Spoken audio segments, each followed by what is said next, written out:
Hello, everyone, and welcome to the Vortex, where lies and falsehoods are trapped and exposed. I'm Michael Voris with a reminder to sign up for our daily Church Militant newsletter so you don't have to rely on getting our information from Facebook or other social media giants who screen out conservative news. An enduring mantra from the 2016 campaign, which has become part of the American lexicon, is fake news. It was originally applied by the liberal news media to any conservative outlet's reports about Hillary Clinton revealing her crimes and corruption. But Trump, being much smarter and more savvy than the liberal news media, actually turned the phrase around on them, and it stuck because it deserved to stick. Now, as many of you may know, I made my career in TV news for almost 20 years, mostly at CBS stations around the country, as well as CBS News in New York. A more disingenuous, liberal, anti-Catholic, anti-God industry you would be hard-pressed to find. And frankly, they lie to you and they deceive you.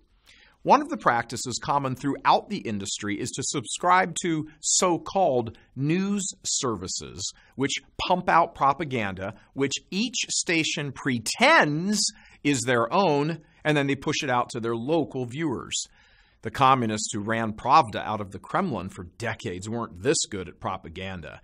These so-called news services, which are really fake news services, are meant to persuade you to think in politically liberal terms and, of course, vote that way and support those causes. What's particularly funny, as well as disingenuous about them, is the breathless fashion in which each local station's newsreaders present the fake news scripts to you. An enterprising fellow on the internet who caught on to this pack of lies and fake news, packaged to look like real news and pressing and important and genuine, assembled the following reel to prove just how phony the media really is. Watch this presentation talking about the threat to our democracy, or rather the multiple versions from all over the country of the exact same script passed off as something real. And I'm Ryan Wolf. Our greatest responsibility is to serve our Treasure Valley communities, the El Paso, Las Cruces communities, Eastern Iowa communities, Mid-Michigan communities.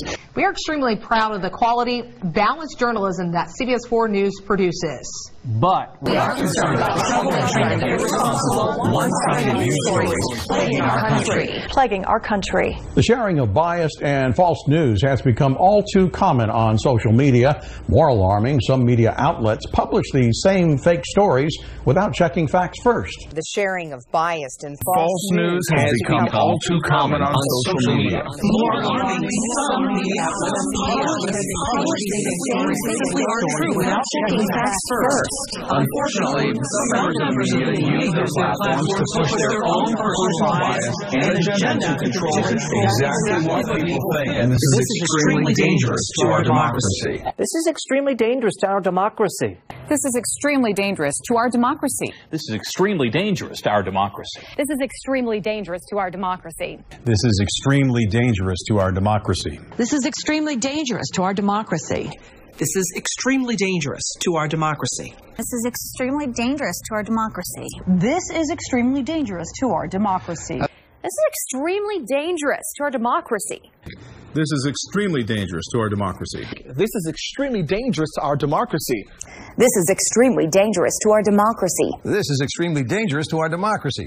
This is extremely dangerous to our democracy. Now, if that doesn't expose the lies, what else could convince you?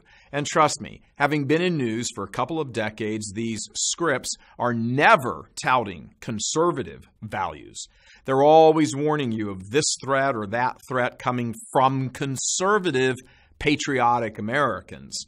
Some of this is actual conspiracy stuff. Some of it is motivated by money, and a good deal of it is motivated by groupthink. The one organ in the culture which never stops babbling on and on about diversity is the media. Yet you will not find another industry with a lack of diversity like the media. Oh, sure, they may have whites and blacks and Asians and Hispanics and men and women and gays, lots of gays. But where diversity really counts, in ideas and in the intellects, there is zero diversity. You don't even get a job in that industry if you're not in complete and total lockstep with the prevailing anti-God, anti-Catholic, anti-conservative ethos of the industry. There's a mindset among journalists that they are superior human beings. They know more and know it better than you peasants, and you just need to shut up and listen, and of course eventually obey or at least agree. That is what Trump tapped into in 2016 and continues tapping into. The hatred of being told what to think, how to think, and when to think. Yet the media persist in this, that uppity we know better than you attitude, which has become so repugnant to so many out here in flyover country. For years, the party of death was able to use the mind control tactics of the media, its ability to set the agenda for the national discussion, and use it to drag America into a moral mess. And then along came the internet. So next time you see and hear your local anchorman passionately telling you something he's making it look like he wrote or discovered or is reporting, stop and laugh to yourself that at that very moment there are hundreds of other anchors all over the country breathlessly faking out their local audiences as well. You are fake news. He nailed it, and they hate him for it. God love you. I'm Michael Voris.